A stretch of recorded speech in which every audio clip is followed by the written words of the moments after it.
Hi అండి. మామిడికాయతో అల్లం పచ్చడి ఎలా పట్టాలో చూపిస్తానండి.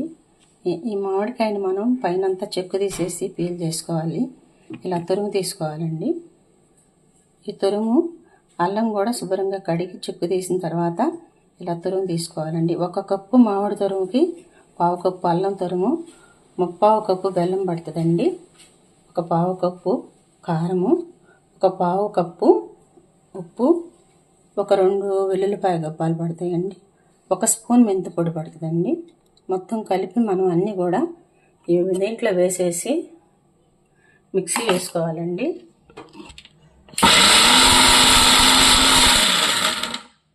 మిక్సీ వేసిన తర్వాత ఈ మిక్సీ వేసిందంతా కూడా తీసి ఇలా తాలింపు వేసుకోవటమేనండి. దినుసులన్నీ వేసేసి ఇది ఇడ్లీలోకి, మనకు దోశలోకి అన్నిట్లోకి బాగుంటుంది. రోజు చట్నీ చేసుకునే పని ఉండదు. చింతపండు కూడా అవసరం లేదండి. చింతపండు బదులు మనం ఈ అల్లం పచ్చడి చేస్తాం అన్నమాట. మామిడికాయ తురుముతో చాలా చాలా రుచిగా ఉంటుందండి.